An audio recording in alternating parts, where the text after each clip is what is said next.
ये देखिए हमारे बहुत ही बेहतर पेशेंट हैं और ये न्यूरोलॉजिकल इनको डिसऑर्डर था और इनको डिफ्यूज सेरेब्रल एट्रोफी है और ये वॉकिंग भी बहुत कम कर पाते थे, स्टिफनेस और सीवियर पेन था बॉडी तो में। चलते हैं अंकल जी, मैंने देखा है। हाँ, अब तो दौड़ लगाते हैं, रनिंग भी हल्का हल्का जॉगिंग भी मार लेते हैं। आप बहुत बेटर चलते हैं, मतलब एक्यूपंक्चर से लगभग ये 70% रिकवर हुए हैं डिफ्यूज सेरेब्रल एट्रोफी। इसलिए हमने इनका इस खुशी में इनके लिए एक बर्थडे सेलिब्रेट किया है।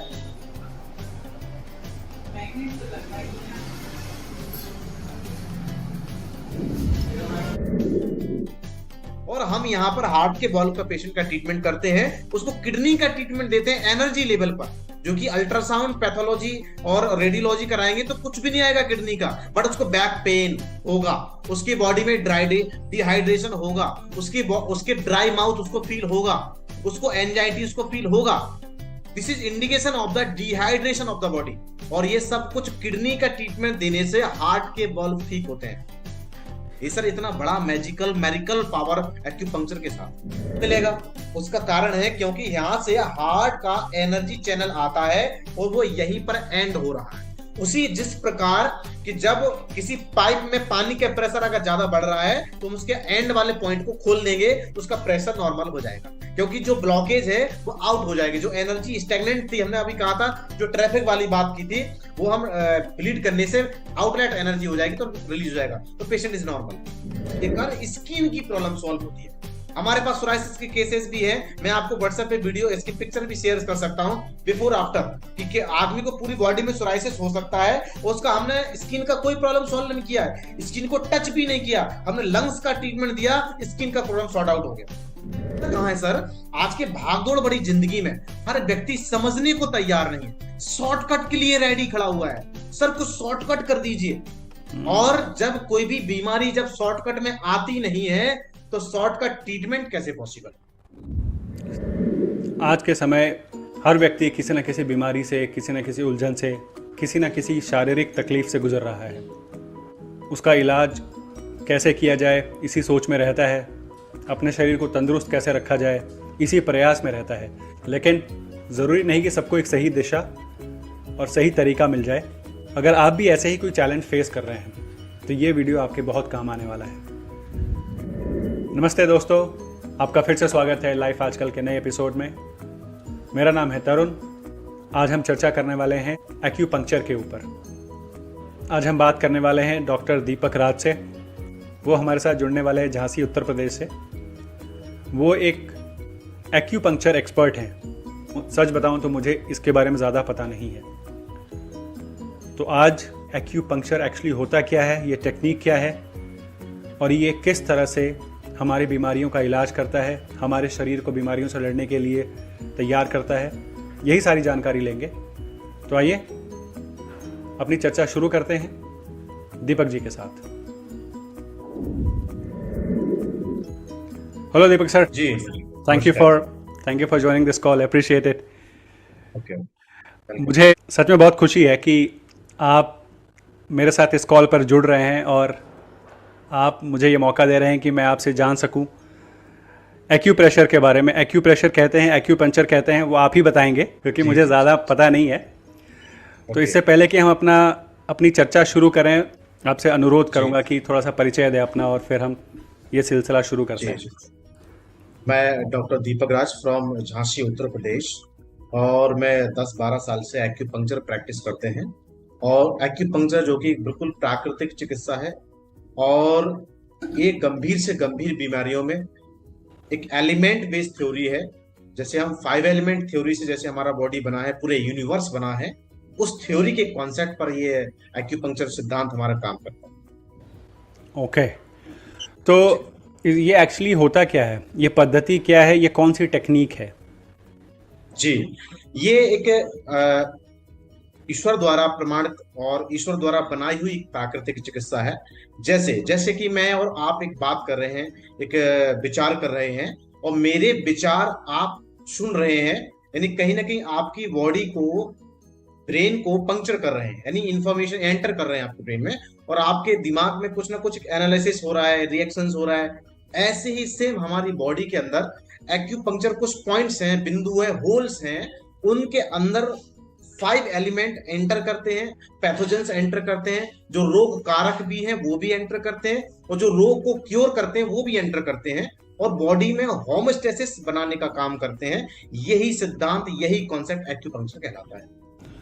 अच्छा, एक आम भाषा में बोलें कि अगर मुझे कांटा चुभ गया या मुझे सुई चुभ गई, तो उसको आपकी टर्मिनोलॉजी में या डॉक्टर्स नॉर्मली इस टर्म को यूज करते हैं कि इसको पंक्चर कर दिया। जी जी, पंक्चर तो इसके आगे प्रीफिक्स लगा हुआ है एक्यूपंक्चर। तो ये एक्यू कहाँ से आया वर्ड, और ये एक्यूट से आता है, ये इसका क्या मतलब हुआ? हाँ, एक्यू एक ग्रीक भाषा का वर्ड है। एक्यू का मींस होता है नुकीला, और पंक्चर का मतलब होता है किसी चीज से भेदना, मतलब किसी नुकीली चीज से किसी पॉइंट स्पेसिफिक को पंक्चर करके एनर्जी को बैलेंस करना या उस एलिमेंट को बैलेंस करना।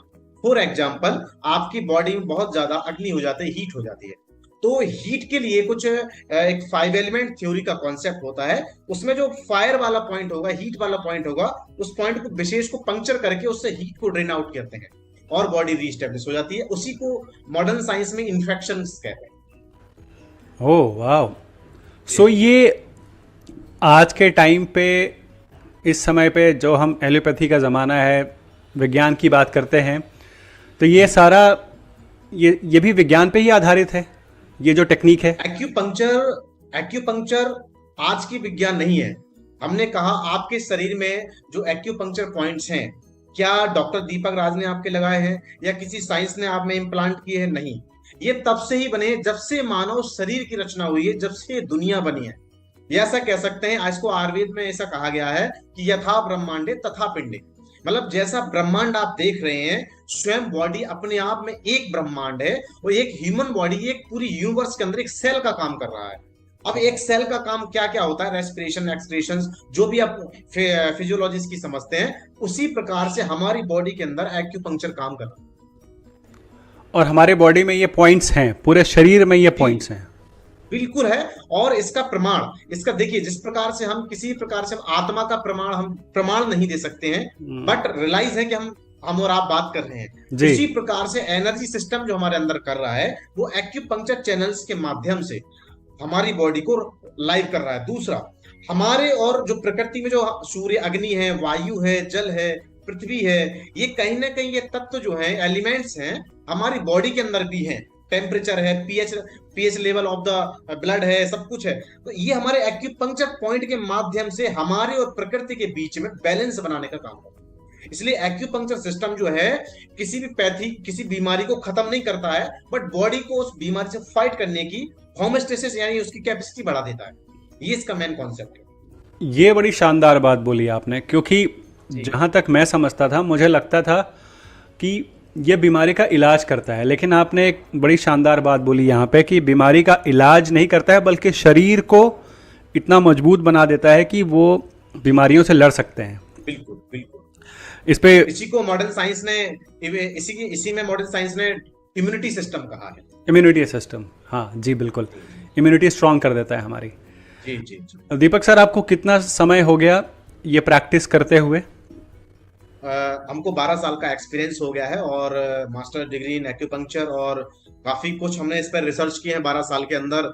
और ये बेहद खुशी हो रही है कि आपके हिमाचल के अंदर भी हमने 30 से 40 हजार पेशेंट फ्री ऑफ कॉस्ट देखे हैं, और कैंपिंग किया है, पूरा रिसर्च किया है हर की हिमाचल प्रदेश के अंदर, और शिमला के अंदर भी हमने कैंप लगाए हैं। वहां पर भी सीपी चाइल्ड जैसे बच्चों का ट्रीटमेंट हुआ है, काफी लोग वहां लाभान्वित रहे हैं। और यहाँ पर भी हम देखेंगे कि हम सर्दी, जुकाम, बुखार से लेके और कैंसर जैसे पेन मैनेजमेंट या कैंसर जैसे डिजीज में मैनेजमेंट का एक बहुत अच्छा रिस्पॉन्स इसमें मिल रहा है। और फॉर एग्जाम्पल, सबसे बड़ी बात यह है, खुशखबरी की बात, कि अगर आप सर्दी जुकाम की कोई टेबलेट खाते हैं और आपको टेबलेट खाते ही आपको आराम लगता है, एक्यूपंक्चर से भी, टेबलेट से भी फास्ट आपको, जैसे आप सर्दी जुकाम के लिए एक्यूपंक्चर पॉइंट पे पंक्चर करते हैं या वहां पर एक मैग्नेटिक एक्यूपंक्चर है तो वो करते हैं, आपको बस टेबलेट से फास्ट आपको रिलीफ मिलता है विद इन 5 मिनट में। वाह, क्या बात है, अद्भुत। आप, मुझे ये पता लगा कि आपने हिमाचल में बहुत समय बिताया है, शिमला भी रहे हैं, सोलन डिस्ट्रिक्ट में भी रहे हैं, तो अभी आप कहाँ पे हैं इस वक्त? आप यूपी में हैं या? हम झांसी, उत्तर प्रदेश में। अच्छा, अपने होम टाउन पहुँच गए, अपने घर पहुँच गए हैं आप। जी जी जी। दीपक सर, मैं आपसे जानना चाहूँगा कि आज के टाइम पे जैसे जैसे विज्ञान प्रगति कर रहा है, जैसे जैसे बीमारियों का इलाज ढूंढा जा रहा है, वैसे वैसे बीमारियां भी बढ़ती जा रही हैं, बीमारियां भी एक तरह से इवॉल्व हो रही हैं। तो अगर हम सबसे एक आम बीमारी की बात करें, मान लीजिए जैसे मैं आपसे थोड़ी देर पहले जब हम फ़ोन पे बात कर रहे थे तो डिस्कस कर रहे थे कि हृदय रोग कहते हैं जिसको, जो हार्ट से रिलेटेड बीमारी है, अगर सिर्फ एक टॉपिक इसको लें तो अगर इसका आज के टाइम पे एलोपैथी में तो अगर किसी को हार्ट की प्रॉब्लम है तो दवाई ही एक मात्र माध्यम है, साधन है जिसकी वजह से आप ठीक हो सकते हैं या परहेज कर लो, मान लो। एक्यूपंक्चर कैसे हेल्प करता है अगर मैं सीधे सीधे हार्ट की बीमारियों से या हृदय के रोग से लड़ने की बात करूं तो?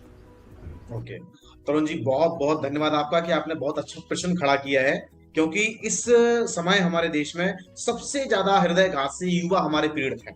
युवा के साथ आजकल देखने 30 से 40-50 साल की उम्र के लोगों को बहुत ज्यादा इस समस्या देखने। तरुण जी, सबसे बड़ा प्रश्न ये नहीं है कि हम विज्ञान में या इलाज के दौर में हम कितनी तरक्की कर चुके हैं। प्रश्न ये है कि हम प्रकृति को कितना समझ पाए हैं या हम अपने शरीर के बारे में कितना जान पाए हैं। अब शरीर के जानने के दो तरीके होते हैं, एक तो होता है कि एनर्जी लेवल पर, एक होता है फिजिकल लेवल। हम फिजिकल लेवल पर तो हमारा मॉडर्न साइंस बहुत ज्यादा पहुंच गया है, लेकिन मेटाफिजिकल लेवल तक, एनर्जी लेवल तक, एलिमेंट्स लेवल तक अभी तक वो प्राप्त नहीं हुआ है जो होना चाहिए। अब हम इसको हम विस्तार से हम लेंगे कि कोई भी चीज, जब ये प्रकृति, ये दुनिया, ये इंसान का निर्माण किसी एक सिंगल एलिमेंट से नहीं है, ये किसी सिंगल एनर्जी से नहीं है, उसके लिए भी 5 टाइप्स ऑफ एनर्जी की जरूरत पड़ी है, 5 एलिमेंट्स की जरूरत, यानी इसको बोलते हैं इंटीग्रेशन ऑफ द। जब हमारी बीमारी भी इंटीग्रेशन होती है, बिना इंटीग्रेशन के हमारी कोई बीमारी भी डेवलप नहीं हो सकती है। हमारे अंदर कोई विचार भी है, थॉट्स भी अगर आता है तो वो भी एक इंटीग्रेशन की वजह से पैदा होता है जी। यानी कि किसी विचार का आना मतलब movement is the present of the wind element, यानी वायु। आप वायु के बिना गति कर सकते हैं, हम वायु के बिना हम बोल नहीं सकते। हम जो बोल रहे हैं हमारी वायु है। इसके बाद जो एनालिसिस पावर है, जो अंडरस्टैंडिंग पावर है, वो हमारा फायर एलिमेंट यानी अग्नि है। तो जब हम कोई विचार बोलेंगे और जब हमें समझ ही नहीं होगी हमें बोलना क्या है, तो हम कैसे बोलेंगे? ऐसे ही सेम थिंग हमारी बॉडी के, शरीर के अंदर जो बीमारियां हैं ये इंटीग्रेशन में बनती हैं। अब उसका ट्रीटमेंट भी इंटीग्रेशन होना चाहिए, राइट? जो चीज बनी है जैसे, तो उसको ट्रीटमेंट भी इंटीग्रेशन चाहिए होता है। अब इंटीग्रेशन का मतलब हम ये नहीं कह रहे हैं कि आप होम्योपैथी, मॉडर्न साइंस या एक्यूपंक्चर सब डाल दीजिए, नहीं। इंटीग्रेशन का मतलब ये है कि अगर हम हार्ट का एग्जांपल लेते हैं तो हार्ट कितनी चीजों से बना है? हार्ट मसल से बना है, नर्व से बना है, आर्टरी से बना है, वेन्स है, उसके अंदर स्केलेटन सिस्टम है, उसके अंदर भी हड्डियों का पार्ट है। तो कहीं ना कहीं हमें ये देखना पड़ेगा कि कौन सा एलिमेंट हमारे कौन से टिश्यूज या कौन से सिस्टम को रेगुलेट कर रहा है, कंट्रोल कर रहा है या उसको न्यूट्रलाइज कर रहा है। अब उसका एक्यूपंक्चर थ्योरी वालों ने काफी दिनों, काफी हजारों वर्ष रिसर्च करने के बाद ये प्राप्त किया है। फॉर एग्जाम्पल मसल्स, हम मसल्स की बात करें तो मसल्स जो है हमारे शरीर में लीवर और गॉलब्लैडर कंट्रोल करते हैं और ये वायु तत्व के अकॉर्डिंग आता है। अब जब हमारे शरीर में वायु तत्व बढ़ता है तो हमारे मसल्स में स्पाज्म होने लगते हैं, मसल्स में कई तरह की प्रॉब्लम्स होने लगती हैं। इस तरह का जो सिस्टम हमारे प्रकृति के बीच में है, तो हमें क्या करना चाहिए? जब मसल्स की कोई प्रॉब्लम होगी तो वहां आर्टरी, नर्व की भी प्रॉब्लम होगी और हमें ट्रीटमेंट साथ में लीवर का भी करना चाहिए, प्लस जहां हुआ है लोकल हार्ट का भी करना चाहिए। बट ऐसा इंटीग्रेशन ट्रीटमेंट प्लान किसी भी पैथी में नहीं है। तो ये तो बड़ी, तो ये एलोपैथी में या मॉडर्न साइंस में भी इस तरह से विचार नहीं किया जाता? किसी भी पैथी में नहीं। अच्छा, अगर किसी को हार्ट की प्रॉब्लम है तो साथ में लीवर का होना चाहिए या मतलब इंटीग्रेटेड ट्रीटमेंट होना चाहिए, तो आपको लगता है वो मिसिंग है और बाकी सभी पद्धति में मिसिंग है, अभी भी मिसिंग है? बिल्कुल बिल्कुल। अब देखिए हम सर इसको एक बहुत अच्छा एग्जांपल देते हैं। किसी के हार्ट के बॉल की प्रॉब्लम होती है। अब हार्ट का बॉल जो है एक फाइब्रस स्केलेटन सिस्टम कहलाता है, जो कि टाइप्स ऑफ कार्टिलेज होता है। अब कार्टिलेज यानी पार्ट्स ऑफ बोन, यानी बोन को हमारे एक्यूपंक्चर थ्योरी कहती है कि हमारी किडनियां कंट्रोल करती हैं, और ऐसे में जब किडनी का कूलिंग पावर कमजोर हो जाता है तो हार्ट के बॉल खराब होने लगते हैं। और हम यहाँ पर हार्ट के बॉल का पेशेंट का ट्रीटमेंट करते हैं, उसको किडनी का ट्रीटमेंट देते हैं एनर्जी लेवल पर। जो कि अल्ट्रासाउंड पैथोलॉजी और रेडियोलॉजी कराएंगे तो कुछ भी नहीं आएगा किडनी का, बट उसको बैक पेन होगा, उसकी बॉडी में डिहाइड्रेशन होगा, उसके ड्राई माउथ उसको फील होगा, उसको एंजाइटी उसको फील होगा। This is indication of the dehydration of the body. और ये सब कुछ किडनी का ट्रीटमेंट देने से हार्ट के बल्ब ठीक होते हैं। ये सर इतना बड़ा मैजिकल पावर एक्यूपंक्चर के साथ। वाह। और इस एक्यूपंक्चर में दवाइयाँ भी खिलाई जाती हैं या सिर्फ इसमें प्रेशर पॉइंट्स के जरिए ही सिर्फ ठीक किया जाता है? ये भी बहुत अच्छा पॉइंट्स है। देखिए सबसे मेन चीज है कि कोई भी हम दवा की अगर हम बात करें तो सर आप देखेंगे दवा की कोई भी दवा बिना एलिमेंट के बनी है क्या सर? नहीं। ऐसा दुनिया में कुछ भी बता दीजिए जो बिना एलिमेंट का बना हो। नहीं। और आप दवा भी खाते हैं तो कहीं ना कहीं स्टमक में जाके उसको भी तो एक एनर्जी फॉर्म में कन्वर्ट होना ही है। बिना एनर्जी में परिवर्तन हुए कोई भी मेडिसिन काम नहीं कर सकती। और उन मेडिसिन का भी प्रॉपर्टी ये की होता है एसिडिक अल्कलाइन या जो भी उसमें केमिकल सब्सटेंसेस टारगेट किए गए हैं। टारगेट किए गए हैं, हमने टारगेट वर्ड यूज बोला क्योंकि जिस चीज का टारगेट वर्ड यूज होता है वो कहीं ना कहीं उसके साइड इफेक्ट होते हैं। हम आपसे कहें कि हम आपको इतने टेम्परेचर हाई का आपको फायर आपसे जलाएंगे, हम बॉडी को जलाएंगे, किसी भी चीज को हम जलाते हैं एक टेम्परेचर, हम खाना पकाते हैं उसका एक लिमिटेड टेम्परेचर है, उससे ज्यादा हम बॉडी को और टेम्परेचर देंगे तो खाना जल जाएगा। सेम इसी प्रकार से मेडिसिन के अंदर टारगेट एलिमेंट है बट हमारी जो बॉडी जो है उस मेडिसिन को बनाती है।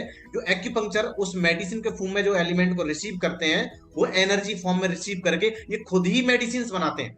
स्टेरॉइड जो है बॉडी में एक्यूपंक्चर से बनाया जा सकता है। आपके इन्फेक्शियस एजेंट एंटीजन आप हमारी बॉडी में एक्यूपंक्चर से बनाए जा सकते हैं। क्या बात है, मतलब दवाई शरीर के अंदर ही बनेगा एक्यूपंक्चर के माध्यम से, आपको कोई एक्सटर्नल मेडिसिन लेने की जरूरत नहीं है? बिल्कुल भी नहीं। क्या बात है, ये तो मतलब मुझे एक एक बात मुझे अब कुछ पता ही नहीं है। जी बोलिए। आप एक चीज सोचिए कि इंसान के अलावा मनुष्य के अलावा कोई प्राणी आपको हॉस्पिटल खोलते नजर आ रहा है क्या? क्या बात बोली आपने। अगर भगवान ने हमारी हार्ट की सर्जरी या सब करने के लिए भेजा था तो एक आध तो सर्जन डॉक्टर ऊपर से आना चाहिए था, उस पर ठप्पा लगा होना चाहिए था, this is the surgeon doctor. कहीं ना कहीं हमारी बॉडी के अंदर हम ही डॉक्टर हैं, बट हम बॉडी की फिजियोलॉजी और सिम्टम्स को समझना नहीं चाहते हैं या जानते नहीं है या अवेयर नहीं है। This is the problem. अलग अलग ये डिफरेंट प्रॉब्लम हो सकता है। तो अगर हमें कोई बीमारी होती है और उसके कोई ना कोई साइन भी आते होंगे, जैसे किसी को कोई बीमारी हो रही है तो उसको बॉडी साइन देती है, पर मुझे लगता है हम इतने ज़्यादा अवेयर नहीं हैं कि हम उन साइन को, उन जो भी वो हमें संदेशा दे रहा है शरीर हमारा, उसको हम समझ पाएँ या उसको पकड़ पाएँ। तो उस केस में क्या हम पहले ही ये समझ सकते हैं कि मुझे किस तरह की बीमारी होने वाली है? वेरी गुड तरन जी, बहुत बहुत अच्छा क्वेश्चन आपने किया है। और आपके इस क्वेश्चन से हमें लगता है कि जितने लोग इस वीडियो को देखेंगे उनका जीवन जरूर परिवर्तन होगा, ये हमारी गारंटी है। उनको हम ईसीजी, उनको हम इको, ये 3 टेस्ट फ्री ऑफ कॉस्ट इस वीडियो से लोग सीख जाएंगे अपने आप। उनको ईसीजी कराने की कोई आवश्यकता नहीं है। यस, देखिए जब भी हम बीमारी को डायग्नोज करते हैं एक्यूपंक्चर में तो हर बीमारी के होने के 3 स्टेज रहते हैं। एक एनर्जी, जब एनर्जी हमारी फ्लो हो रही है, फॉर एग्जांपल हम इसको बहुत आसान भाषा में, सड़क नॉर्मल जा रही है तो नॉर्मल वाहन चलते जाएंगे, आप नॉर्मल गति करते जाएंगे। जब धीरे धीरे जब स्पीड कम होगी तो धीरे धीरे जाम लगना शुरू हो जाएगा। आप समझ रहे हैं ना सर? तो जब भी हमारे ऑर्गन के अंदर जब एनर्जी की कमी होती है, सिर्फ एनर्जी, यहाँ कोई पैथोलॉजी में रिपोर्ट नहीं आएगी, यहाँ कोई रेडियोलॉजी में रिपोर्ट नहीं आएगी, जब किसी ऑर्गन में, जब हार्ट में एनर्जी लेवल कम होता है तो धीरे धीरे वहां पर स्टैग्नेशन होने लगती है। स्टैग्नेशन मतलब वो ट्रैफिक, ठीक है? जब वो ट्रैफिक पूरा लग जाता है तो उसके बाद क्या होने लगता है, लोगों में चिड़चिड़ापन और फाइटिंग, वो फाइटिंग होगा तो वहां क्या होता है, इंजरी होने लगेगी। और जब वही की स्टैग्नेशन, ऊर्जा का रुकावट जब बहुत दिनों तक रहता है तो वहां पर ब्लड क्लॉट रुकने लगता है, ब्लड रुकने लगता है, और उसी का नाम है ब्लॉकेज। और वही जब हमारा पैथोलॉजी और रेडियोलॉजी में आ जाता है, जो हमारे इको या हम जो भी एंजियोग्राफी कराते हैं उसमें रिकॉर्ड में आ जाता है। अच्छा, अब इसका साइन है, अब जैसे हमने बताया था कि एनर्जी लेवल, और जब एनर्जी बहुत दिनों तक डेफिशिएंट रहती तो स्टैग्नेंट हो जाती, स्टैग्नेंट होने के बाद बॉडी के जो हमारे मटेरियल्स है वो स्टैग्नेंट होने लगते हैं। उसी प्रकार से जब हार्ट का एनर्जी लेवल कम होता है, सबसे पहले पेशेंट को चलने पर पसीना आता है। आप अपने नॉर्मल आंगन से किचन तक भी जाएंगे, आपको स्वेटिंग बार बार होगी और आपको सांस ब्रीथिंग प्रॉब्लम होगी। ये पहला साइन है हार्ट की डेफिशिएंसी। Okay okay. तो यहाँ पर इंसान को समझना चाहिए, हम सबको समझना चाहिए कि हमारा का हार्ट का एनर्जी लेवल कम होगा। अब हार्ट का संबंध जो है हमारे मन से है, तो उस आदमी का मन चिड़चिड़ा होगा, मन किसी काम में नहीं लगेगा, मन खाने का नहीं होगा, मन जाने का नहीं होगा, मन घूमने का नहीं होगा, मन इन्वॉल्व नहीं। अच्छा, उस आदमी का व्यवहार चेंज हो जाएगा। अच्छा। अगर किसी अब को सोचिए कितना साइंटिफिक। किसी को अगर हार्ट की प्रॉब्लम होने वाली है या जी। होना शुरू हो गई है, तो उसके व्यवहार में जी। परिवर्तन आएगा, बिल्कुल बिल्कुल उसका किसी काम में मन नहीं लगेगा, किसी चीज़ में मन नहीं लगेगा और चिड़चिड़ा होगा वो। और थकान तो आपने बोली कि शुरुआती लक्षणों में से एक है, जो थोड़ा सा भी चलने पर पसीना आएगा या थकान होगी। बिल्कुल। अब इसमें भी देखिए, इसके पीछे भी साइंस है। थकान क्यों होगी? क्योंकि हृदय हमारा एक पंप है, उस पंप किस चीज का पंप करता है? जिससे सारे ऑर्गन्स को ब्लड मिलता है और ब्लड से न्यूट्रिशन मिलता है। जब वही कमजोर है, वही सबको this is the transport system, है ना। जब वो ट्रांसपोर्ट न्यूट्रिशन को ट्रांसपोर्ट ही नहीं कर पाएगा, तो सारे लोग अंदर के जो बैठे हुए हैं वो सारा मंत्रालय भूखा मरेगा। भूखा मरेगा तो वो कहेंगे हमें भैया प्रॉपर काम नहीं करना है, तो उसी का नाम है टायर्डनेस। ओह वाह। और ये कोई भी आम आदमी, इसके लिए कुछ पढ़ने लिखने की जरूरत नहीं है, अनपढ़ आदमी को भी समझ में भी आ सकता है कि भाई ये तो कुछ गड़बड़ हो रही है। बिल्कुल। बहुत बहुत धन्यवाद दीपक जी, आपने ये जानकारी शेयर की। तो क्या अब मुझे पता लग गया कि मेरे अंदर ये सिम्टम्स आ रहे हैं, मैं समझ गया कि मैं बीमार होने वाला हूँ। जी। क्या एक्यूपंक्चर के माध्यम से मैं ये सारी बीमारी रोक सकता हूँ, इसको रिवर्स कर सकता हूँ? 101% आप रिवर्स कर सकते हैं। हमने आपको बताया है जैसे कि आर्टरी और वेन्स और मसल्स और स्केलेटन, जब भी ऐसी प्रॉब्लम हो, अब ये एनर्जी लेवल है, तो एनर्जी लेवल को जब मेंटेन करता है हमारा मस्कुलर सिस्टम, यानी कहीं ना कहीं जिस आदमी का हार्ट की डेफिशिएंसी अगर है, हार्ट का एनर्जी लेवल कम है, उस व्यक्ति का लीवर जरूर कमजोर होगा। तो उस आदमी को गैस्ट्रिक और एसिडिटी की प्रॉब्लम मिलेगी। इसलिए मॉडर्न साइंस भी कहती है और WHO का रिसर्च भी कहता है कि 70% कार्डियक अरेस्ट जो है एसिडिटी की वजह से होता है।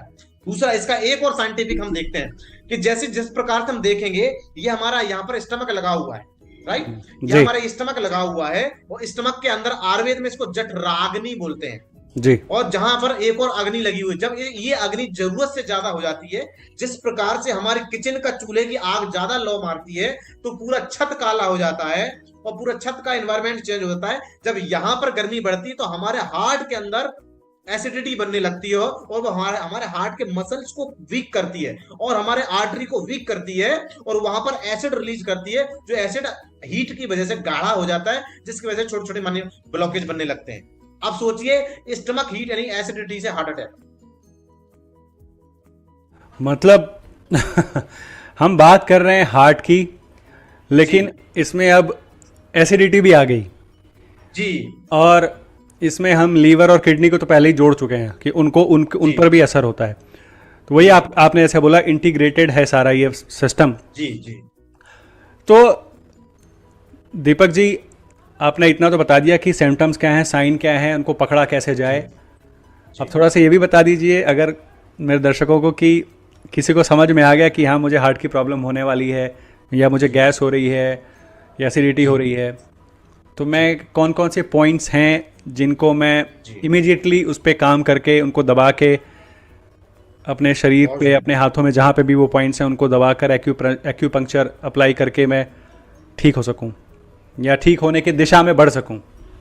बिल्कुल बिल्कुल। देखिए, सबसे पहले हमें, क्योंकि हार्ट के केसेस में क्या होता है, इमरजेंसी सबसे पहले होती है, क्योंकि आम आदमी को पता नहीं होता है कि उसको हार्ट के प्रॉब्लम जब डिटेक्ट होता है या अचानक उसको सिम्टम्स आते हैं, चेस्ट पेन आता है, आर्म पेन आता है, या टिंगलिंग यानी झंझनाहट उसको हाथ में आती है, ये 2 फिंगर में आती है, तो हम देखेंगे कि हमने ये देखा कि 2 फिंगर में ही क्यों आती है, इस फिंगर में ही झंझनाहट क्यों आती है, या हार्ट का पेन इसे इनर आर्म की तरफ ही रिलेट क्यों करता है। जरूरी नहीं ऐसा भी हो, कई बार शोल्डर को भी रिलेट करता है, ये डिपेंड करता है किस वजह से, लेकिन आपको ये नहीं सोचना है कि किस वजह से हुआ है। आपके लिए एक फिंगर जो हमारा स्मॉल फिंगर है उसके अंदर देख रहे हैं आप, आपका नेल दिख रहा है, क्लियर दिख रहा है जी। हाँ, ये नेल दिख रहा है। तो हमारा थंब की साइड को हम देखेंगे, ये हमारे नेल के कॉर्नर पर हम एक छोटी सी नीडल लेंगे, उस नीडल से हम यहाँ से 10 ड्रॉप्स ब्लड निकाल देंगे। ओके। आपको कैसा भी अचानक चेस्ट पेन या कार्डियक अरेस्ट भी आ गया हो, विद इन 5 मिनट, या वैसे तो मैं 2 मिनट्स के अंदर नॉर्मल होता है patient, but with in 5 minute आप नॉर्मल हो जाएंगे। ये हमारा हजारों पेशेंट पे बिल्कुल रिसर्च है और प्रैक्टिकल प्रोटोकॉल है। मतलब राइट हैंड बोला आपने, राइट हैंड की किसी भी हैंड में पॉइंट दोनों हैंड में, दोनों फिंगर में सेम है। और तो किसी भी एक साइड, किसी भी एक हाथ के, जो आपकी छोटी फिंगर है, लेडी फिंगर कहते हैं जिसको, उसमें जिस साइड अंगूठा होता है उस साइड के टॉप में छेद करके 8 से 10 ड्रॉप बूंद ब्लड की निकाल दो, और अगर किसी को कार्डियक अरेस्ट भी हो रहा है तो उसको आराम मिल जाएगा। बिल्कुल। क्यों मिलेगा? उसका कारण है क्योंकि यहां से हार्ट का एनर्जी चैनल आता है और वो यहीं पर एंड हो रहा है। उसी जिस प्रकार कि जब किसी पाइप में पानी का प्रेशर अगर ज्यादा बढ़ रहा है तो हम उसके एंड वाले पॉइंट को खोल देंगे, उसका प्रेशर नॉर्मल हो जाएगा, क्योंकि जो ब्लॉकेज है वो आउट हो जाएगी। जो एनर्जी स्टैग्नेंट थी, हमने अभी कहा था, जो ट्रैफिक वाली बात की थी, वो हम ब्लीड करने से आउटलेट एनर्जी हो जाएगी तो रिलीज हो जाएगा, तो पेशेंट इज नॉर्मल। तो ये सिर्फ कार्डियक अरेस्ट के मामले में भी है, या जैसे उससे पहले आप बता रहे थे कि किसी को झंझनाहट है, दर्द है, जैसे नसें सुन्न हो जाती हैं, उस केस में भी होगा ये? हाँ बिल्कुल, बहुत अच्छा क्वेश्चन, क्योंकि ये सारी प्रॉब्लम जो भी हार्ट से रिलेटेड हो रही है सब में मिलेगा। किसी को चेस्ट पेन भी हो रहा है, किसी को एसिडिटी भी हो रही है, उसमें भी ये काम करेगा। किसी को झंझनाहट भी हो रही है, उसमें भी ये काम करेगा। ये किसी भी प्रकार के हार्ट से या सर्कुलेटरी सिस्टम की प्रॉब्लम है उसमें निजात पाएगी। और अगर ये नर्वस सिस्टम का मामला हुआ तो भी उसमें आराम मिलेगा? हाँ बहुत अच्छा है, कितना बेहतरीन क्वेश्चन। हमारा जो है नर्वस सिस्टम, हमारे हार्ट जो है हमारे ब्रेन से जुड़ा हुआ है, किसके माध्यम से? वेगस नर्व के माध्यम से। इसलिए हार्ट को स्ट्रेस से भी जोड़ा गया है कि अगर आप टेंशन लेते हैं, स्ट्रेस लेते हैं, या किसी को कोई नहीं भी चाहता है तब भी स्ट्रेस हो रहा है और उसका पल्स रेट ज्यादा रहा है, जिसको हम टैकीकार्डिया बोलते हैं, ऐसी कंडीशन में आप जैसे इसको ब्लीड करेंगे विद इन 5 मिनट के अंदर पेशेंट नॉर्मल होगा। ये मेरे बहुत काम आने वाला है, क्योंकि मैं आपको बता दूं, मुझे 1-2 सालों से, अब क्योंकि हम बात कर ही रहे हैं तो मेरे तरह कई दर्शक होंगे जिनको शायद इस तरह की दिक्कत होगी। जी 1-2 सालों से क्या हुआ, मैंने जिम में कोई एक्सरसाइज कर ली, शायद मुझे ऐसा लगता है, जिसकी वजह से शायद मैंने कोई शोल्डर इंजरी हो गई मुझे, या किसी तरह की कोई इंजरी हो गई। तो उससे क्या है कि मुझे उस टाइम पे 2 साल पहले, और वो 6-7 महीने तक रहा, कि जब भी सोता था, सुबह उठता था तो मेरे हाथ सुन्न हो जाते थे। तो मैंने डॉक्टर वगैरह को भी चेक करवाया, तो उन्होंने, मैं डर गया, कहीं मुझे लगा ये ब्रेन से रिलेटेड तो नहीं है। तो उन्होंने मुझे अश्योर किया ब्रेन से रिलेटेड नहीं है, लेकिन नर्व से रिलेटेड ज़रूर है, और आपने कोई गलत नस वगैरह पुल कर ली है जिसकी वजह से दिक्कत आ रही है, और इसको हील होने में टाइम लगता है। ये ओवरनाइट ठीक नहीं होगी। अब ये 6 महीने, साल, 2 साल भी लग सकते हैं, सारी उम्र भी लग सकती है। तो अभी भी क्या होता है कि कई बार मुझे अगर कोई वेट ज़्यादा उठा लूँ, या फिर सोने में किसी गलत तरीके से सो जाऊँ, तो मुझे कभी इस जगह पे दर्द है, जैसे यहाँ दर्द होता है, यहाँ शोल्डर में दर्द हो जाता है, यहाँ दर्द होता है, और मतलब एक सेंस ऑफ वो रहती है कि यार इट्स नॉट करेक्ट। तो इस केस में भी हेल्प करेगा ये? बिल्कुल श्योर हेल्प करेगा, क्योंकि आपका कहीं ना कहीं आपका स्टमक हीट भी है, आपको कभी कभी टीथ सेंसिटिविटी भी और ठंडा गर्म भी महसूस होता होगा, और आपको कभी कभी एक क्रेविंग, खाने की क्रेविंग आपको लगती होगी। देखिए हम आपको सारे साइन आपको बता रहे हैं। हार्ट की प्रॉब्लम है, ऐसा कह सकते हैं? नहीं, हार्ट की प्रॉब्लम नहीं है, आपके हार्ट में हीट है और आपके स्टमक में हीट है। ऐसा स्टमक हीट और हार्ट में हीट बढ़ने से ऐसा होता है। तो ये नॉर्मल है ये? और ये हाँ बिल्कुल नॉर्मल है, क्यूरेबल है, कोई इशू नहीं। अरे वाह, आपने तो मेरा दिन बना दिया डॉक्टर साहब। तो हार्ट से रिलेटेड ही अगर और कोई जानकारी आप देना चाहें तो ये बहुत अच्छा होगा मेरे लिए और मेरे श्रोताओं के लिए। बिल्कुल। आजकल देखिए हार्ट का साइज बढ़ने का प्रॉब्लम बहुत ज्यादा आ रहा है, जिसको हम कार्डियोमेगली, हम मॉडर्न साइंस की भाषा में कहते हैं। और मॉडर्न साइंस में इसका कोई विशेष कारण आप देखेंगे तो अभी तक नहीं प्राप्त हुआ है कि ये हार्ट का साइज क्यों बढ़ता है। लेकिन हम आपको बताते हैं कि आज का जो हमारा युवा है वो उसको एक प्रॉब्लम होने लगा है मोबाइल का। कहीं ना कहीं वो रात में 12-1 बजे तक मोबाइल चलाने का प्रयोग आजकल हो ही रहा है। ऐसा करने से क्या होता है, जब हम मोबाइल का प्रयोग ज्यादा देर रात तक हम जागते हैं तो हार्ट में हमारा जो लीवर है, जैसे हार्ट हमारा 5 से 6 लीटर ब्लड पंप करता है, इसके बीच में करता है, और लीवर उसको 5 लीटर ब्लड वॉल्यूम नाप नाप के देने का काम करता है जी। राइट जी। तो जब हम रात तक जागते हैं तो वो ब्लड वॉल्यूम जो है प्रॉपर हार्ट को नहीं मिलता है, उसको बोलते हैं हार्ट ब्लड डेफिशिएंसी, यानी हार्ट में ब्लड वॉल्यूम की कमी हो जाती है। और उसकी वजह से क्या होता है, अब इसको आसान भाषा में समझेंगे कि कोई पानी का पाइप आ रहा है, उसमें पानी फुल होके नहीं आता, तो कभी आपने देखा उसमें एयर आने लगती है, जी जी, है ना। उसी प्रकार से हमारे जब हार्ट को प्रॉपर ब्लड वॉल्यूम नहीं मिलता है तो उसके अंदर एक अंदरूनी वायु जनरेट होने लगती है। वो वायु हमारी क्या करने लगती है, हमारे माइंड को और हमारे स्पीच को डिस्टर्ब करने लगती है, तो आदमी लड़खड़ा के बोलने लगता है, या हमारे हृदय को उसको पंप करने के लिए ज्यादा काम करना पड़ता है, और ज्यादा काम करने के लिए हार्ट के लेफ्ट वेंट्रिकल को ज्यादा सिकुड़ना और फैलना पड़ता है, जिसकी वजह से हार्ट का लेफ्ट वेंट्रिकल बढ़ जाता है, उसका साइज बढ़ जाता है, उसी को हम कार्डियोमेगाली कहते हैं। ऐसा उन लोगों को होता है जो देर रात तक जागते हैं और सुबह उनका 8 से 10 बजे तक सोने का मन करता है, या जो सोते हैं। ओके, पर ये उनके लिए भी है डॉक्टर साहब। मैं इसलिए कह रहा हूँ दीपक सर कि जी, मैं एक कॉर्पोरेट वर्ल्ड में हूँ, जॉब करता हूँ, और मेरी नाइट शिफ्ट होती है, मैं रात को जागता हूँ और दिन में मुझे सोना पड़ता है। वैसे तो ये नेचर के तो विपरीत ही है। तो ऐसे कोई भी एक्सरसाइज आप बता सकते हैं, एक्यूपंक्चर से रिलेटेड कोई ऐसा तरीका बता सकते हैं जिसकी वजह से मेरा ये साइकिल अगर इस तरह से चल भी रहा है जो प्रकृति के विपरीत है, फिर भी उसको इस्तेमाल करके मेरे शरीर को फायदा हो, मुझे अच्छा महसूस हो। ओके, देखिए सबसे हमें ये समझना पड़ेगा, जो हमने इंटीग्रेशन सिस्टम पढ़ाया था, लीवर क्या है। लीवर जो है फादर ऑफ हार्ट, लीवर हृदय का पिता है। और जब आप रात भर जागते हैं तो आपका लीवर में हीट बढ़ती है, जिससे चिड़चिड़ापन, गुस्सा और डिहाइड्रेशन और एसिडिटी, ये बहुत सारी समस्याएं होती हैं। यहां तक कि कई किसी किसी को मस्कुलर स्पाज्म भी आने लगते हैं। और लीवर कंट्रोल द विजन, और हमारे आंखों का विजन भी कम होने लगता है, कंजक्टिवाइटिस होने लगती है। तो हमें सबसे पहले लीवर का कुछ ना कुछ सप्लीमेंट्स या आयुर्वेदिक मेडिकेशन हमें लेते रहना चाहिए, और लीवर के अकॉर्डिंग हमें खाना खाना चाहिए। जब आपका लीवर हेल्थी रहेगा तो आपका हार्ट ऑटोमेटिक हेल्थी रहेगा, क्योंकि जब आपके पिताजी अच्छा कमाएंगे और अच्छा इनकम कमाएंगे तो आपके पास इनकम गारंटेड है कि आपके पास प्रॉब्लम होने वाली नहीं है। सेम लॉ यहाँ है। आज पता चला कि हृदय का, हार्ट का भी कोई पिता है। हम तो हृदय को ही समझते थे कि ये सब कुछ कंट्रोल करता है। नहीं जी, वेरी नाइस दीपक सर, मजा आ गया। मतलब वाह, आज का दिन तो बिल्कुल आंखें खोल देने वाला है मेरे लिए भी और इस वीडियो को देख रहा है। जी। मैं दो तीन क्वेश्चन और पूछना चाहूंगा, ज्यादा समय नहीं लूंगा आपका जी। तो एक तो पहला क्वेश्चन ये, और ये मेरे उन दोस्तों के लिए पूछने वाला हूँ जो सिगरेट पीते हैं, जो नशा करते हैं, एक्यूपंक्चर के माध्यम से क्या सिगरेट पीना तो एक तरह से तलब है, एक लत है, तो क्या सिगरेट छुड़ाई जा सकती है, या शराब जो पीते हैं जिनको अल्कोहल की आदत है, क्या शराब पीना भी छुड़वाया जा सकता है? बिल्कुल हाँ। देखिए अमेरिका के अंदर एक एसोसिएशन है और उसको नाडा प्रोटोकॉल के नाम से जाना जाता है, जहां एक्यूपंक्चर के फ्री एडिक्शन छुड़ाने की कैंपिंग फ्री ऑफ कॉस्ट दिए जाते हैं। जिस तरह से हमारे यहाँ हमारे देश में HIV एड्स या स्मोकिंग के लिए फ्री अवेयरनेस जानकारी दी जाती है, इस तरह से वहां स्पेशल नशे के लिए दिया जाता है।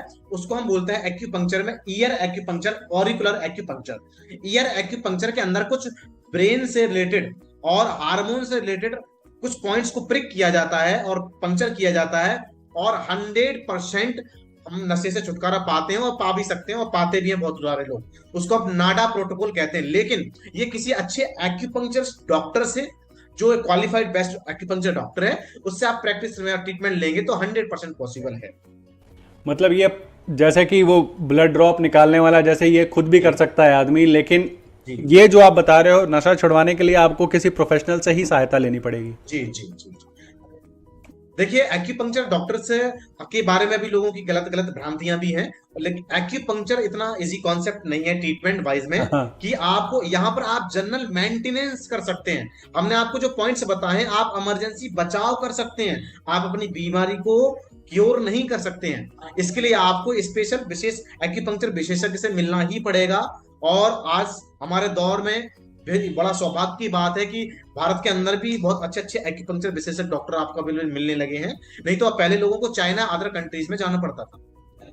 जी बिल्कुल बिल्कुल, हम देखते हैं मूवीज में तो अक्सर देखते हैं कि किसी को लटाया हुआ है, उसके शरीर में हजारों सुइयां चुभोई हैं। जी, तो आप भी यही टेक्निक इस्तेमाल करते हैं? जी जी, ये नीडल्स, जो नीडल्स क्या करती है, जैसे हम बॉडी में नीडल्स टच करते हैं तो हमारे बॉडी के अंदर कुछ हार्मोन सीक्रेशंस होते हैं, और जैसे बहुत तरह के पेन किलर हार्मोन सीक्रेशंस होते हैं जो हमारे तत्काल ही हमारे ब्रेन को इंफॉर्मेशन देके और पेन को कंट्रोल करते हैं। इसलिए WHO ने भी एक्यूपंक्चर को एज ए पेन किलर, चाहे कैंसर का भी पेन हो, as a pain killer recognise किया हुआ है। वाह वाह। जी, किसी को कैंसर है तो उसमें भी ये हेल्प करता है? बिल्कुल करता है। हमारे कई, आप YouTube चैनल पे डॉक्टर DK एक्यूपंक्चर झांसी को आप देखेंगे, कई पेशेंट का रिसर्च हिस्ट्री पे डला हुआ है, आप देखेंगे पेन मैनेजमेंट में बहुत अच्छा काम करता है। पेन मैनेजमेंट में, ट्रीटमेंट में भी ऑफ कोर्स करता ही होगा फिर तो ये। जी जी जी जी जी। दीपक सर, अभी तक जो भी इन्फॉर्मेशन दी है आपने ना, वो बहुत बहुत शानदार है। मेरे लिए तो हर एक इन्फॉर्मेशन नई थी, और मुझे लगता है कि मेरे कई दर्शकों के लिए जानकारी नहीं होगी, और कई लोगों की ज़िंदगी बचने वाली है, संवरने वाली है। तो मैं आपका ज़्यादा समय नहीं लूँगा। जो ये स्किन डिजीज़ होती हैं, जी जी, उसका भी इलाज इसमें संभव है क्या? बिल्कुल 101%। अब हम 101% क्यों वर्ड यूज हो रहे हैं? देखिए, मॉडर्न साइंस में जितने भी एक्सटर्नल एप्लीकेशन किए जाते हैं, वो सारे के सारे कहीं ना कहीं हमारे एक्यूपंक्चर पॉइंट के माध्यम से बॉडी में एंटर होकर, और स्किन से लेके पेरिफेरल सर्कुलेशन के माध्यम से ब्लड स्ट्रीम में जाकर वो किडनी को छानना पड़ते हैं। और उसको किडनी, जब हम ज्यादा एप्लीकेशन करते हैं तो कहीं ना कहीं स्किन पे जो एक्सटर्नल एप्लीकेशन है, ये किडनी फेलियर का कारण है, पहला कारण। जो लोग ज्यादा आजकल मेकअप, हमारे मॉडर्न साइंस ज्यादा करने करने लगे हैं, इससे हमारे किडनी को फिल्ट्रेशन पे बड़ा फर्क पड़ रहा है। दूसरा, स्किन रोग हमारे एक्यूपंक्चर थ्योरी के माध्यम से हमारे लंग्स कंट्रोल करता है।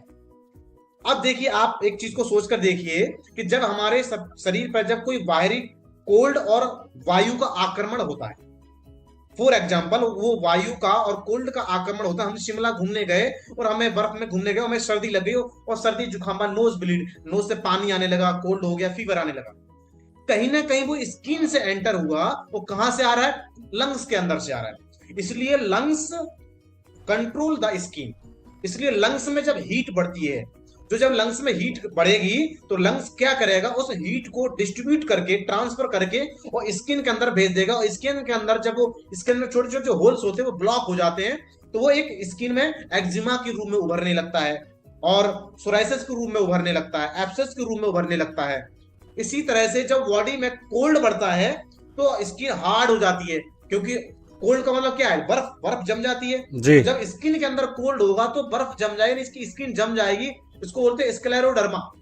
अच्छा। और सारा कुछ लंग्स का इलाज देकर स्किन की प्रॉब्लम सॉल्व होती है। हमारे पास सोराइसिस के केसेस भी है, मैं आपको व्हाट्सएप पे वीडियो, इसकी पिक्चर भी शेयर कर सकता हूं, बिफोर आफ्टर, कि आदमी को पूरी बॉडी में सोराइसिस हो सकता है, उसका हमने स्किन का कोई प्रॉब्लम सॉल्व नहीं किया है, स्किन को टच भी नहीं किया, हमने लंग्स का ट्रीटमेंट दिया, स्किन का प्रॉब्लम सॉर्ट आउट हो गया। वाह। और आपके परमिशन से आपका कॉन्टैक्ट नंबर भी इसमें डाल दूंगा, अगर किसी को आप तक पहुंचना है, आपसे हेल्प लेनी है तो आपसे बात कर सके। हम इस बात का कहते हैं कि सर हमारे बस देश में यही कमी रहा है कि एजुकेशन जो सिस्टम है, जो मेडिकल का एजुकेशन सिस्टम है, एक्यूपंक्चर सर ऑल पैथीज की माँ है। हम इसके बारे में विस्तार से हमारे वीडियोस कई डले हैं, हर पैथी की माँ है सर। आयुर्वेद भी इसी से निकला है, और मॉडर्न साइंस भी इसी से निकला है, होम्योपैथ भी इसी से निकला है, सबका थ्योरी यही है, क्योंकि everything is made of 5 element, सब कुछ 5 तत्व से बना है, और उसी 5 एलिमेंट को बॉडी में बैलेंस करने का काम एक्यूपंक्चर थ्योरी करती है। यही मेडिसिन में बनता है, मेडिसिन के माध्यम से भी हम ये 5 एलिमेंट ही देते हैं। फॉर एग्जाम्पल, आपको सर्दी जुकाम बुखार हुआ, आपने एंटीबायोटिक खाई और आपका जुकाम ठीक, लेकिन एक्यूपंक्चर से हमने आपको पॉइंट्स लगाए और आपका जुकाम ठीक। अगर मानते हैं, मॉडर्न साइंस कहती है कि अगर ये बैक्टीरियल इन्फेक्शन है या वायरल इन्फेक्शन है तो सुई लगाने से क्या वायरस मर गया? जो कि एंटीबायोटिक का तो फॉर्मूला ये कहता है कि हम बैक्टीरिया वायरस को मारने का, खत्म करने का काम करते नहीं। Antibiotic property of the fire element, antibiotic गर्म होती है, वो अग्नि होती है उसके अंदर। तो ऐसा कह सकते हैं कि आपके घर में 2 चोर घुसे, हमने उनको आग से जला दिया, ये बात मानने वाली बात है। लेकिन उसके साथ अच्छे लोग भी मारे जाते हैं, इसलिए एंटीबायोटिक का साइड इफेक्ट भी है। इसलिए आप ज्यादा दिनों तक आप एंटीबायोटिक लेते हैं तो आपको एसिडिटी बनने लगती है, आपको अल्सर्स हो जाते हैं, प्रैक्टिकल है जी। लेकिन एक्यूपंक्चर ने क्या किया? एक्यूपंक्चर ने उसको मारा नहीं। हमने कहा एक्यूपंक्चर किसी की भी बीमारी को ठीक नहीं करता है, वो बॉडी से जो सिस्टम थे, जो गेट थे कि जहां से कोल्ड को निकल जाना चाहिए, वो एक तो गेट ओपन कर देता, भाई जाओ कोल्ड निकल जाओ और विंड निकल जाओ, और जो इस सहने की क्षमता है, जो कैपेसिटी है, उसको बढ़ा देता है कोल्ड इसके लिए। और हर लॉ यही कहता है। मतलब और इसका कोई साइड इफेक्ट भी नहीं है? ऐसा तो है नहीं कि इसका कोई साइड इफेक्ट होने वाला है, जीरो साइड इफेक्ट है। बिल्कुल जीरो साइड इफेक्ट है। हाँ, साइड इफेक्ट की हम बात करेंगे, एक्यूपंक्चर के साइड इफेक्ट बहुत ज्यादा हैं। हद से ज्यादा हैं। हाँ, हद से ज्यादा हैं, लेकिन कोई बैड इफेक्ट नहीं है। अब साइड इफेक्ट सुनिए कि आप स्किन ट्रीटमेंट का लेने आए थे, जिसको पेशेंट को स्किन प्रॉब्लम होती है, उसको अस्थमा की प्रॉब्लम होती है। क्यों होती है? क्योंकि उसका लंग्स का एनर्जी लेवल कम है, क्योंकि जो चीजें बाहर स्किन तक भेज रहा है उससे लंग्स का एनर्जी लेवल डाउन होता है, तो उसको उसकी वजह से अस्थमा होता है। तो वो स्किन का ट्रीटमेंट लेने के साथ साथ उसका अस्थमा फ्री ऑफ कॉस्ट ठीक हो जाता है।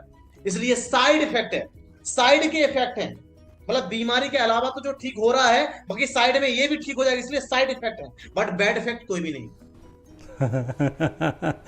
मुझे ऐसा साइड इफेक्ट मंजूर है। मुझे ऐसा साइड इफेक्ट चाहिए। और रियली देखिए, मैं कोई गलत कह रहा हूँ, ये इंग्लिश की ही बात है। देखिए साइड का मतलब क्या होता है? जो बगल में इफेक्ट हो, कि जो और इफेक्ट हो रहे हैं, नॉर्मल इफेक्ट है, उसके साइड में एक्स्ट्रा इफेक्ट क्या हो रहे हैं, यही तो साइड इफेक्ट है। जी जी जी। हमारे तो एलोपैथी का हमने इतना नेगेटिव रिजल्ट देखा है जी, हमने साइड इफेक्ट का मतलब भी भूल गए हैं। हम जब साइड इफेक्ट बोलते हैं तो हमको लगता है कि ये गलत है, ये गलत चीज है। जी जी। साइड इफेक्ट का मतलब तो ये नहीं है ना कि कुछ गलत हो रहा है। साइड इफेक्ट का बस इतना मतलब हो रहा है कि इसके साथ कुछ और भी इफेक्ट हो रहा है। अब वो negative and positive, negative and positive, negative और पॉजिटिव का अंतर है। क्या बात है, बहुत बढ़िया। मैं आपसे स्किन डिजीज की बात कर रहा था, एग्जांपल दूंगा। एक मेरे को जानने वाला है, उम्र कम है लेकिन स्किन में ना वाइट होना शुरू हो गया है और ट्रीटमेंट चल रही है, तो मुझे लगता है शायद वो रुक भी गया है, पर 100% आई एम नॉट श्योर अभी कि वो कितना रिकवर हुआ है नहीं। तो क्या इसका क्या कारण हो सकता है? देखिए, जितने भी हमारे व्हाइट स्पॉट्स या व्हाइट स्किन में जो व्हाइटनेस आ जाती है, अग्नि का काम सर आप देखेंगे, अग्नि का काम होता है किसी भी चीज का कलर मैनिफेस्ट करना, बदलाव कर देना, बदल कर नया बना देना। आटा आपने तवे पे रखा, रोटी व्हाइट हो गई, समझ रहे ना सर? आप अग्नि का काम होता है ट्रांसफॉर्म कर देना, किसी चीज को बदल कर देना। अब वही अग्नि जब हमारे ब्लड में बढ़ जाती है, और वो ब्लड ऑक्सीजनेट होने के लिए कहां जा रहा है सर? लंग्स के अंदर। क्लियर? तो वो हीट जो है लंग्स में ट्रांसफर होगी, और लंग्स किसको कंट्रोल कर रहा था? स्किन को। और वो अग्नि स्किन को ट्रांसफर होगी, और स्किन के अंदर जब अग्नि जाएगी तो जो नॉर्मल प्यूरिफिकेशन था वो ना जाकर के ज्यादा ओवर एक्ट करेगी, तो सर कलर व्हाइट हो जाएगा। तो क्लियर हो गया ना सर? इतने लोगों को होती है ये बीमारी सफेद, और वो जिंदगी अपनी बिता देते हैं, और उस सफेद रंग के साथ ही इसको ठीक किया जा सकता है क्या? इसको पूरा रिकवर किया जा सकता है? 100%। आप एक्यूपंक्चर WHO आप गूगल की सर्च पे देखिए सर, लाखों के हिसाब से पेशेंट मिलेंगे सर, और वो ठीक हो गए हैं, सबका सफेद गायब हो गया।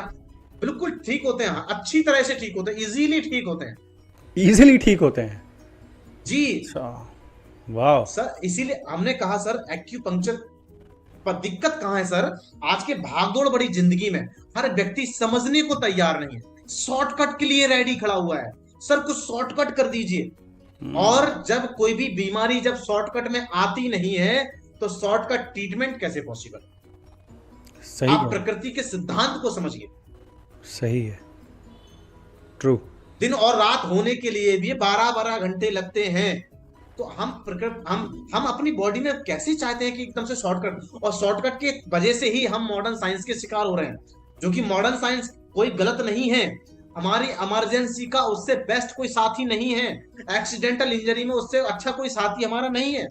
हम सब एक परिवार के लोग हैं, एक फैमिली इंटीग्रेशन है। हमें समझना होगा कि थप्पड़ लगा है तो हमें तत्काल वहां पर हमें हाथ से प्रेशर करने की जरूरत है, सिंपल सी बात है। लेकिन हम क्या करते हैं, हम पैथी का किसी भी डॉक्टर्स, मैं डॉक्टर्स के लिए भी ये कहना चाहूंगा, हर डॉक्टर के पास ये मैनेजमेंट नहीं है कि किस व्यक्ति को किस पैथी का कब उपचार देना चाहिए। इसका कोई विशेष कैटेगराइजेशन नहीं किया गया है। आप होम्योपैथिक वाले के पास जाएंगे, वो भी यही कहेगा सब चीज का इलाज है। आयुर्वेद के पास जाएंगे, सर मेरे पास सब चीज का इलाज है। मॉडर्न साइंस के पास सब चीज का इलाज है। एक्यूपंक्चर वाले पास जाएंगे, सब चीज का इलाज है।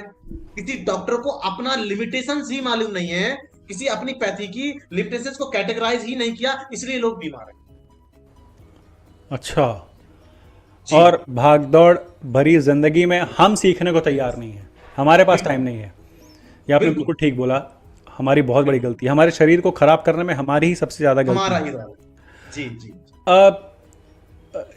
क्विकली एक और दो प्रश्न। पहला तो ये जानना चाहूंगा कि आपको लगता है कि एक्यूपंक्चर को लेके हिंदुस्तान में अभी अवेयरनेस कम है, आपको ये लगता है क्या? हाँ बिल्कुल, एक्यूपंक्चर को लेके अवेयरनेस बहुत ज्यादा कम है। दूसरा, एजुकेशन, शिक्षा के बारे में, इस एक्यूपंक्चर का जो सिस्टम है शिक्षा का, वो बहुत ही कम है। अभी हम लोग भी ऑनलाइन क्लास लेते हैं और हमारे पास MBBS, BMS doctors, homeopathic doctors, physiotherapy doctor all India से हम लोग ऑनलाइन पढ़ाते भी हैं, और सारे डॉक्टर्स अपनी पैथी में ही रिजल्ट कर रहे हैं। हम फॉर एग्जाम्पल, हम किसी को, चाहे कोई आयुर्वेदिक डॉक्टर है, हम उसको पढ़ा रहे हैं, लेकिन हमने जो डायग्नोसिस का कॉन्सेप्ट उसको पढ़ाया कि भैया आपको हार्ट का अगर ट्रीटमेंट करना है तो आपको लीवर की भी दवा देनी पड़ेगी और प्लस आपको किडनी की भी दवा देनी पड़ेगी। जब आयुर्वेदिक डॉक्टर को भी एक कॉन्सेप्ट पता चला तो उसने हार्ट की दवा के साथ साथ लीवर और किडनी की दवा भी ऐड की, तो उसके रिजल्ट 1000 गुना ज्यादा बढ़े सर। तो इसीलिए हर पैथी के डॉक्टर्स को हम एक्यूपंक्चर सिस्टम पढ़ा रहे हैं, और लोग पढ़ रहे हैं तो उसका सिस्टम जा रहा है, लेकिन अवेयरनेस की बहुत ज्यादा कमी। ये आपने बिल्कुल ठीक बोला दीपक सर, क्योंकि मैं जानता हूँ कई केसेस में कि किसी का ट्रीटमेंट हो रहा था दांतों का या ट्रीटमेंट हो रहा था दिमाग का, और बीमारी दिल में निकली, और डॉक्टर्स को जब तक पता लगा तब तक मतलब डैमेज हो चुका था। अब आप देखिए, आपने जैसे अभी दांतों की बात की है, टीथ जो है हमारे part of the bone, bone is related to kidney acupuncture theory के अकॉर्डिंग। तो कहीं ना कहीं जिस व्यक्ति के दांत जल्दी झड़ते हैं, कहीं ना कहीं उसकी बॉडी की बोन डेंसिटी कम है, किडनी का एसेंस, किडनी का एनर्जी लेवल काफी कम हो चुका है। आप ऐसे पेशेंट को देखेंगे तो उसको बैक पेन मिलेगा, जॉइंट पेन मिलेगा, जो अगर ओल्ड एज का है। लेकिन अगर किसी को पायरिया हो गया, दांतों में सड़न गलन बदबू आ रही है, ऐसा पेट की गर्मी की वजह से होगा। क्यों होगा? क्योंकि हमने आपको अभी एग्जांपल दिया था किचन का, कि चूल्हे का आग जल रहा है और उसका लौ ऊपर जा रहा है और उसका ऊपर काला हो जाता है। उसी प्रकार से स्टमक हमारा जल रहा है। स्टमक में आजकल हम एसिडिक फूड खा रहे हैं, मोमोज खा रहे हैं, चाउमीन खा रहे हैं, हम सब कुछ एसिडिक ले रहे हैं, अल्कलाइन कुछ नहीं ले रहे हैं। तो यहाँ की लौ ज्यादा जली हुई है, उस लौ का ये द्वार, ये छत क्या है? हमारे टीथ, इसलिए यहाँ पर कैविटी जमा होगी। जी जी जी, आप एग्जाम्पल कितने शानदार दे रहे हैं, कितना सिंपल साधारण भाषा में आप समझा रहे हैं, किसी को भी समझ में आ जाए। बहुत बहुत शुक्रिया आपका। यही है कि हर व्यक्ति को, हर बच्चे का राइट है सर जानकारी लेने का। बिल्कुल, इतना आसान देने का प्रयास कर रहे हैं। और क्या, नॉलेज इज द की। जिसको ज्ञान हो गया उसको भगवान मिल गया। जी जी। एक लास्ट प्रश्न जी। मेरा प्रश्न ये है अभी, जी, स्वस्थ आदमी भी इस ट्रीटमेंट को ले सकता है और जिंदगी अपनी एंजॉय कर सकता है, अपने आप को हेल्दी और फिट रख सकता है? बिल्कुल, स्वस्थ आदमी को, आप देखिए, इस बात का आंसर बहुत वैज्ञानिक तरीके से हम आपको देंगे। आज से पहले उसको बोलते हैं ऑटो एक्यूपंक्चर, कि जब हमने अभी प्रश्न किया था कि अगर भगवान का उद्देश्य डॉक्टर बनाना ही होता, सर्जरी करना होता, तो ऊपर से एक सर्जन डॉक्टर भी भेजता। ऐसे हम अपनी पैथी के लिए भी कहेंगे कि अगर उसको एक्यूपंक्चर करवाना होता तो एक एक्यूपंक्चर डॉक्टर भी भेजता नहीं। लेकिन फिर ऑटो एक्यूपंक्चर कैसे होता था? हमारे बुजुर्ग पहले जमीन पर नंगे पैर चलते थे, खेत में काम करते थे, तो हमारे हाथों में जो पॉइंट्स हैं वो सारे पॉइंट प्रेस होते थे और हमारे ऑर्गन का एनर्जी लेवल मेंटेन होता था, इसलिए लोग बीमार नहीं होते थे। जी जी जी। दूसरा दूसरा दूसरा एग्जांपल तो है कि जब हम जमीन के टच में रहते हैं तो गुरुत्वाकर्षण बल हमारा काम करता है, और जब हम जमीन के टच में रहते हैं तो हमारी बॉडी ऑटो डिटॉक्स होती है। हमारे बॉडी से टॉक्सिन्स या पॉइजनस जो एजेंट्स होते हैं वो ऑटोमेटिक डिटॉक्स हमारी बॉडी से हो जाते हैं। क्या हम ऐसे कर रहे हैं? नहीं कर रहे हैं। जब वो टॉक्सिन्स हमारे ब्लड में बढ़ेंगे तो दो ऑर्गन है जिनको सबसे ज्यादा टॉक्सिन निकालने पड़ते हैं। पहला किडनी है, दूसरा हमारा लंग्स है या स्किन है। और जब वो स्किन के माध्यम से निकले तो स्किन डिजीज, और किडनी के माध्यम से निकले तो किडनी डिजीज। और आज के दौर में सबसे ज्यादा ये दो ही रोग हैं, स्किन और किडनी, तो इतना ज्यादा बढ़ चुका है कि हद से ज्यादा पार कर गया। इसके बाद देखिए नेचुरल ऑटो एक्यूपंक्चर, कि जब डॉक्टर की जरूरत नहीं तो हम ऑटो एक्यूपंक्चर कैसे होता है, उसको हम कहते हैं फोटो एक्यूपंक्चर, रिलेशन एक्यूपंक्चर, शब्द एक्यूपंक्चर। अभी हम और आप शब्द पंक्चर कर रहे हैं। मैं शब्द निकाल रहा हूं और आप पंक्चर हो रहे हैं, और आप शब्द निकाल रहे हैं, मैं पंक्चर हो रहा हूं, और वो शब्द हमारे अंदर कहीं ना कहीं रिएक्शंस कर रहे हैं, कुछ ना कुछ रिएक्ट कर रहे हैं, और एनर्जी ट्रांसफॉर्म हो रहे हैं, हम बैलेंस हो रहे हैं। यानी शब्द एक्यूपंक्चर। हम किसी को ऐसा शब्द बोल देते हैं कि हमें झड़क से गुस्सा आ जाता है, अरे आपने ऐसे कैसे बोला, तो stress hormone release and damage of the heart, यानी शब्द एक्यूपंक्चर। हम बोलचाल की भाषा से, इसलिए हमारे सनातन संस्कृति में सिखाया जाता है शब्दों और मंत्रों का प्रयोग, इसलिए मंत्र चिकित्सा काम करता है। बिल्कुल, मंत्र एक्यूपंक्चर। एग्जैक्टली। Relation acupuncture. अब देखिए तरुण जी, रिलेशन एक्यूपंक्चर, आप पड़ोस में रहते हैं और आप बहुत अच्छे व्यक्ति हैं, लेकिन आपके पड़ोस में दो बहुत शराबी रहते हैं और उनके प्रभाव से आप परेशान। रिलेशन एक्यूपंक्चर, आप जैसा रिलेशन करेंगे आपको वैसा रिवर्स मिलेगा। रिलेशन एक्यूपंक्चर यानी आप बेस्ट करिए, अगर आप नेगेटिव रिलेशन करते हैं तो आपको नेगेटिव पंक्चर मिलेगा। Same thing relation acupuncture, photo acupuncture, आप क्या अच्छा बुरा देखते हैं। आपने भगवान जी की मूर्ति देखी, आपको मन खुश हो गया, आपने कोई इमेज देखी, फोटो एक्यूपंक्चर। कहीं ना कहीं आप शिकार हैं एक्यूपंक्चर के। हर घर में एक्यूपंक्चर होता है, हर घर में एक्यूपंक्चर ठीक किया जा सकता है। आप कोई डिप्रेशन और कोई पर्सनालिटी डिसऑर्डर के पेशेंट हैं, जब तक आप उनका रिलेशन एक्यूपंक्चर ठीक नहीं करेंगे, आप डॉक्टर दवा दे रहे हैं, जाइए, उसको नींद आ रही है, सोता जा रहा है, नींद की दवाइयां देते जा रहे हैं, लेकिन जब तक उसका रिलेशन एक्यूपंक्चर सही नहीं होगा, हस्बैंड वाइफ का, अदर पड़ोसी, जब तक वो ठीक नहीं होगा। इसलिए रिलेशन एक्यूपंक्चर, हर जगह एक्यूपंक्चर है। आप तो हमें ये बताएं कहां एक्यूपंक्चर नहीं। आपको देखने की जरूरत है सर, आपको समझने की जरूरत है। क्या बात है दीपक जी, बहुत शानदार। और मतलब आपने जो डिटॉक्स होने की बात की, इसीलिए कहा जाता है कि अब तो खैर ये फैशन भी बन गया है, मतलब जो नए नई तरह की योगा टीचर्स आ रहे हैं या नई नई तरह की जो क्लासेस खुल रही हैं जिसमें आपको फिट रखा जाता है, ऐसा बताया जाता है कि सुबह नंगे पैर चलो, घास पर नंगे पैर चलो, तो आपकी बॉडी को आराम मिलेगा, आपको पीस मिलेगा, आपकी डिप्रेशन में कमी आएगी, आपकी बॉडी डिटॉक्स होगी। एक बड़ा ही साधारण तरीका तो ये भी है, उसके लिए भी कई तरह की मशीनें आ गई हैं कि रात को सोने से पहले या दिन में जब भी मौका मिले थोड़ी देर के लिए अपने पैर को पानी में डाल के रख लो जी, उससे भी बॉडी डिटॉक्स होता है। ये छोटी छोटी चीज़ें तो हम खुद भी कर सकते हैं, ये तो रॉकेट साइंस नहीं है। और साथ ही में आपने बोला कि हमारे सनातन धर्म में इतना इतना बड़ा, इतना विशाल है, ये समुंदर है कि इसमें हर चीज़ का आंसर है, हर चीज़ का सॉल्यूशन है। मंत्रों का उच्चारण करके भी आपका डिप्रेशन ठीक हो सकता है। बिल्कुल। मतलब क्या क्या बात है। और मुझे तो लगता है कि अगर मैं आपसे बात करता रहूँगा तो ये तो 24 घंटे बिना रुके हम बात कर सकते हैं, ये ऐसा विषय मिल गया है। Deepak ji, thank you so much, आपने अपना कीमती समय दिया मुझे। आपने इतनी, आपका भी बहुत बहुत शुक्रिया कि आपने हमारी बात को जन जन तक पहुंचाने के लिए अपना प्लेटफॉर्म हमें दिया। बहुत बहुत शुक्रिया हृदय से। बिल्कुल, ये मेरा सौभाग्य है कि मैं आपसे बात कर रहा हूँ। मैं बहुत कुछ सीखा।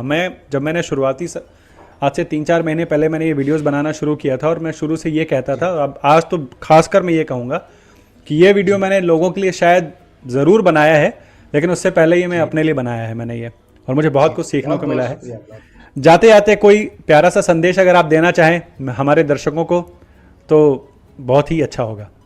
बिल्कुल बिल्कुल, जाते जाते हम यही कहेंगे कि सबसे पहले आप कोई भी प्रॉब्लम होती है, आप किसी भी प्रॉब्लम को जानने के लिए किसी अच्छे विशेष डॉक्टर से जरूर मिलें।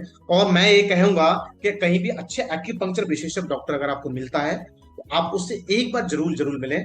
क्योंकि एक्यूपंक्चर के पास लोग जब तक जाते हैं, जब तक वो सभी पैथियों से पूरा निचुड़ जाते हैं और ग्रस्त हो जाते हैं, और इसके बाद एक्यूपंक्चर वाले के पास जाते हैं, वो उनका एक मीनिंग होता है, सर आपको भी देखते हैं, आप कुछ कर लेते हैं। अब एक्यूपंक्चर वाले को देखिए क्या करना है कि जो उसने दवाइयां खाई उसके साइड इफेक्ट को ठीक करना है, जो बीमारी का ग्राफ 4th स्टेज से क्रॉस कर गया फिर उसको भी रिवर्स करना है, और उसके लिए आपको समय देना पड़ेगा। इसलिए आप समय से संतुलन के साथ, धैर्य के साथ उपचार कराएं, और प्रकृति से जुड़े, प्रकृति से जुड़ना बहुत ज्यादा जरूरी है। और भोजन एक सबसे बड़ा एक्यूपंक्चर है जिसमें हम 5 तत्व को लेते हैं, कहीं ना कहीं उनमें भी हम 5 तत्व को बैलेंस करने का काम करें। और रिलेशन एक्यूपंक्चर जैसे हमने आपको पढ़ाया, अपना रिलेशन अच्छा रखें, एक शब्द एक्यूपंक्चर अच्छा करें, अच्छे शब्द बोले, तो हमें लगता है कि आप 70% बीमारियों से तो छुटकारा आप पा ही सकते हैं। दीपक जी ने हमें लगभग सारे तरीके बता दिए अपने इस संदेश में, और जो उन्होंने समझाया बहुत ही आसान है, आसान भाषा में समझाया। सबसे पहले तो अगर आपको कोई दिक्कत है तो अंत समय का वेट ना करें, शुरू में ही किसी डॉक्टर से मिलें जो एक्यूपंक्चर टेक्निक को जानता है, वो आपकी हेल्प कर सकता है। अपने रिश्ते सुधारें, अपने रिलेशन ठीक करें, अपने खाने का ध्यान रखें और सकारात्मक रहें। Deepak ji, thank you so much. मुझे बहुत मज़ा आया आपसे बात करके, और उम्मीद करता हूँ कि मेरे दर्शकों को भी बहुत मज़ा आया होगा। मैं जल्दी आपसे मिलूंगा किसी नए विषय पे चर्चा करने के लिए। आज हमने हृदय रोग पे ज़्यादा डिस्कशन किया, पर हम फिर आएंगे, किसी और विषय पे चर्चा करेंगे। बिल्कुल बिल्कुल, हम तो दर्शकों से सभी से ये कहेंगे कि वो जिस भी विषय पर जानकारी चाहते हैं और हमारे तरन जी से संपर्क करें और उनको मैसेज दें, और तरन जी जरूर आपको हमारे माध्यम से कोशिश करेंगे आपको हर प्रश्न का, और हमारा उद्देश्य कोई जवाब देना नहीं है, हमारा उद्देश्य कोई अपनी पैथी का प्रचार करना नहीं है, हमारा उद्देश्य आपको किसी प्रकार से एक मोटिवेशन करना नहीं है, हमारा उद्देश्य आपका हकीकत से रूबरू कराना है। और जब सत्य जिस दिन आपको प्राप्त हो जाता है, ऑटोमेटिक आपको एक शक्ति आपके अंदर जागृत हो जाती है, और ऐसा हम उम्मीद करते हैं कि आपको जरूर हो। बिल्कुल बिल्कुल, कमेंट करिए। अगर आपका कोई प्रश्न है जो मैं पूछना भूल गया तो अपने कमेंट ज़रूर कमेंट बॉक्स में लिखिए। आपकी तरफ से वो सारे प्रश्न दीपक जी से पूछूंगा। Deepak ji, on this note, thank you so much. ध्यान रखिए, जल्दी मिलूंगा मैं आपसे। Thank you so much. जी, okay, thank you sir. Thank you. Just wow, Deepak ji से बात करके आज कितना कुछ सीखने को मिला है। इस थोड़ी सी चर्चा में ही समझ में आ गया कि हम बीमारियों से जितना डरते हैं उतने डरने की जरूरत नहीं है। हर एक बीमारी का इलाज हमारे पास है, इस शरीर में ही है, हमारे हाथों में ही है, बस हमें उसे समझने की जरूरत है। जैसा कि दीपक जी ने समझाया, हमें अपने व्यवहार को ठीक करना है, अपने शरीर के प्रति अवेयर रहना है, हमारे खाने पीने का तरीका अच्छा होना चाहिए। अगर कोई बीमारी है तो उसको बढ़ने ना दें, उससे पहले ही उसको इलाज करवाना ज़रूरी है। शरीर में अगर कोई बीमारी लगने वाली है तो शरीर उसके साइंस, उसके सिम्टम्स दिखाता है, उनको पहचानना और पकड़ना ज़रूरी है। और ये कैसे करें, ये दीपक जी ने सारा समझाया हमें।